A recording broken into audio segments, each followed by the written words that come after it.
The last time I sunk hours into playing a game created by Tomorrow Corporation, I was creating structures with hundreds of goo and burning random objects into ash for warmth. Today, I find myself working near pointless tasks for our robotic creations in a modern utopia. If that doesn't sound interesting, just wait until you see how these workers act when faced with terrifying shredders. It's time to send some people to their death, create efficient workflows in 7 billion humans.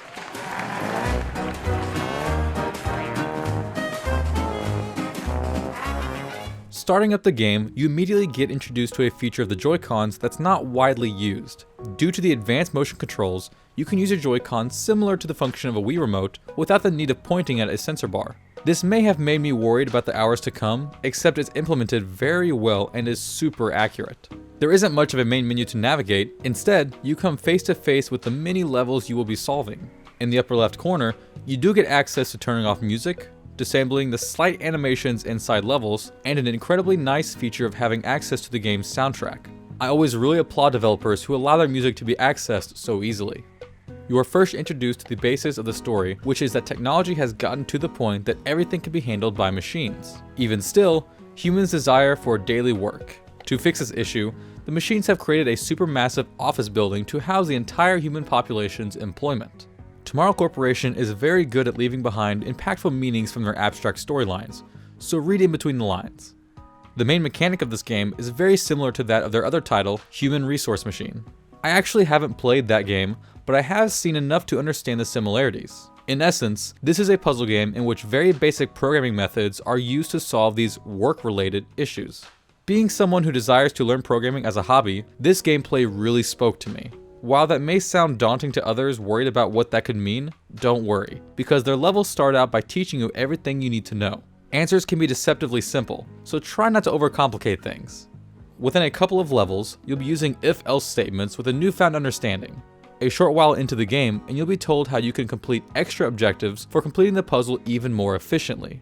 This can be really difficult, but incredibly fun if you really want to push your knowledge. Luckily, after completing a level, it saves your previous solution so you won't have to remember exactly what you did. This makes coming back and making your solution more efficient so much better.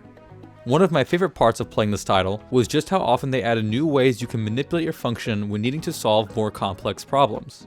It has this kind of effect where you lose track of everything you learn and realize, wow, I actually made that happen with simple commands. I was extremely satisfied after every new puzzle I solved, and that's one of the hit or miss situations of puzzle games. If you can't be happy after every solution, what's the point? While you're playing, you get to appreciate the very abstract art style that Tomorrow Corporation designs with. It's not even close to realistic, but it's kind of cute in some hilarious way. I especially find myself laughing when I first realized that employees will just dive into shredders unless you explicitly tell them otherwise. And guess what? You will still win the level most of the time. After a certain number of levels, you'll also be introduced to interesting cutscenes that progress the story in some way. They aren't anything too fancy, but they provide a nice break from the gears working in your head, and sometimes provide some laughter in the form of machine-based comedy. One issue I came across was that after an extended period of time, my hand wasn't really feeling the most comfortable with the one Joy-Con. To be fair, this wasn't until after about 2 hours in, but they luckily provide another way to enjoy this game through the use of touchscreen controls in handheld, but we will get to that a little bit later. First, what about audio?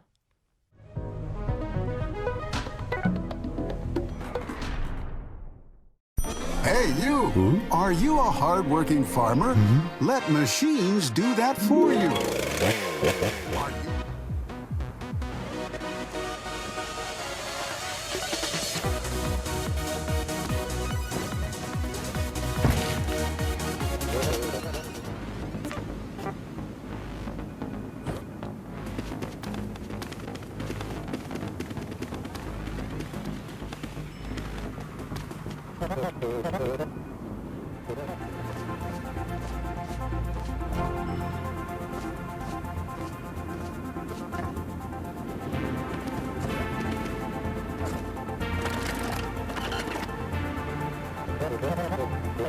The music overall is mostly relaxing. It's better for games revolving around puzzles, and feels like it provides a nice ambience for thinking, similar to how classical music is supposed to be great for studying.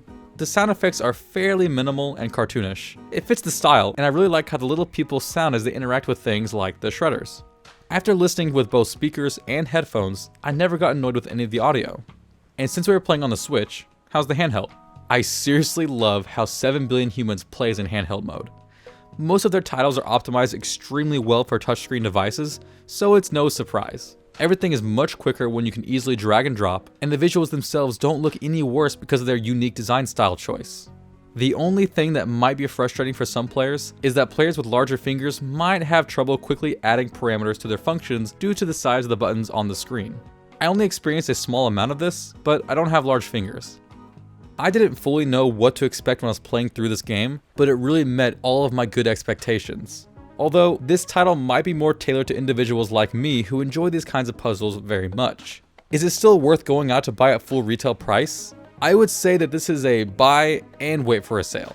Playing through without trying to complete the extra challenges will yield about $2 to $2.5 per hour, depending on how quickly you grasp the puzzles. And if you try completing the extra challenges, I could see it lowering to $1.5 per hour or less. It's hard for me to not say everyone should buy this, but I know that the general public might not have as much of an interest in this type of puzzle game. But I will say this, if you even have the slightest desire to try out puzzles like this, then jump on it as soon as you can. Don't watch any more videos showing the results. It's extremely satisfying to learn the solutions to these types of puzzles, even beyond the average efficiency. And if you feel like learning what very basic programming feels like, give it a shot. Plus, Tomorrow Corporation's unique and funny way of telling a story is something you want to experience at least once in your gaming adventures. And that's it for 7 Billion Humans. Be sure to like this video if it helped you out, and subscribe to see my thoughts on upcoming titles. You can check out my social media by clicking on the links in the description below, and see what other games I have in mind to review even before a video is released.